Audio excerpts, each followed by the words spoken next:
بتحبها مكسوفه ولا مكشوفه؟ تورتينا من الاسماء اللي لازم كل رمضان تعمل ترند جديد في الكنافه. فبعد ما عملوا المدلعه والمتدحرجه والشرقانه والغرقانه والسقعانه، عاملين السنه دي حاجتين جداد، المكسوفه والمكشوفه. هل يستحقوا الاسعار بتاعتهم دي ولا لا؟ خلينا نبدا اول واحده بالمكشوفه. دي المكشوفه، تقريبا مسمينها المكشوفه عشان هي يعني وشها مكشوف كده، كل حاجه باينه قدامك، كنافه وكريمه وفراوله وفستق. تقريبا في فراوله جوه، وفي قصه كده شفتها في الاعلان كانوا كاتبين ان هم عاملين الحاجات دي كولابوريشن مع المراعي. بالنسبه للاسعار، فسواء المكشوفه او المكسوفه سعرها 675 جنيه. الاسعار السنه دي في الحلويات عامه في متناول تجار السكر. هي وزنها تقيل بصراحه. طبقه الكنافه اللي بره دي عاوزه تمسك اكتر من كده، طبقه كريمه كده من جوه، والكنافه محوطاها من كل حته. بس انا حاسس هنا مقارنه بالسنين اللي فاتت ان الكنافه كتيره قوي عن الحشو اللي جواها. انا ليه بس حاسس ان الكنافه دي طعمها مسكر قوي؟ مكتوب كنافه دوم، حاسسها الكنافه عاديه شويه، المفروض ان هي شبه العثمانيه كده يعني متفتفته خالص. ده فستق. ولكن بالنسبه للكريمه دي اللي هي كانت السنه اللي فاتت جامده جدا في المدحرجه، هي دي اللي طعمها حلو. برضه حاسس ان قطع الفراوله دي بالنسبه للاعلان ان هم كانوا عمالين يرصوا فراوله في كل حته قليله جدا، لدرجه ان دي تعتبر دي قشره فراوله دي ولا ايه؟ استنوا، في قطع فراوله جوه شويه. اللي هتتوقعوا من المكشوفه دي كريمه وفراوله طعمها حلو قوي، بس كنافه زي اي كنافه. فده بالنسبه للمكشوفه. فتعالوا نشوف المكسوفه. اقدم لكم المكسوفه.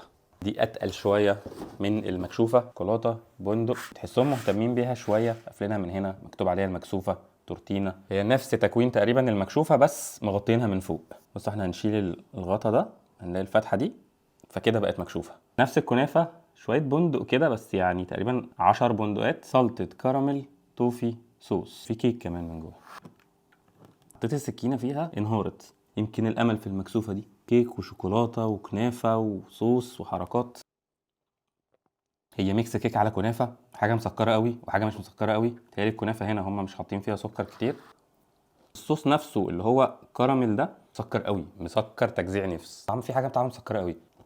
اللي عاجبني شويه الكيك والشوكولاته اللي موجوده، يعني طعمها حلو بصراحه، بس برضو مش حاسس بطعم كنافه مختلفه. الكيكه اقرب حاجه ليها ان هي مولتون كيك. ميكس ده مع ده مش حاسه راكب قوي. حاسس ان في ثقافتين في البتاعه دي، كنافه وكيكه، في حاجه كده مش راكبه مع الثانيه. فيا ريتها كانت فضلت مكسوفه بصراحه. لكن مثلا مكشوفه دي فيها حاجه طعمها حلو شويه. فلو هختار السنه دي في تورتينا ما بين المكسوفه والمكشوفه، على غير المتوقع هختار المكشوفه. حاسس ان الاثنين بالنسبه لكونهم كنافه عاديه جدا، الاثنين بالنسبه للحشو مقبول. ككنافه انا ما حسيتش ان انا باكل حاجه مختلفه قوي. السنه اللي فاتت انا لما جربت المدحرجه بصراحه كان طعمها حلو جدا، تحس انك بتاكل حاجه مختلفه، حاجه فيها مجهود. حاسس ان التورتينا السنه دي بصراحه كانت مستعجله شويه. حاسس ان هي محتاجه لا ترجع للسنين اللي فاتت، ان هي طالع لنا منتج كده مختلف عن باقي محلات الحلويات. فلو اي حد كان جرب الحاجات دي من تورتينا، يا ريت يشاركنا برايه تحت في الكومنتات. بس انا وانتم طيبين بمناسبه شهر رمضان. ان شاء الله السنه دي هحاول الم كده معظم الحاجات اللي نزلت جديد، لان في حاجات كتير نزلت ترندات في رمضان السنه دي. فيا ريت لو الفيديوهات دي بتعجبكم تعملوا لايك وشير للفيديو. شكرا جدا ليكم،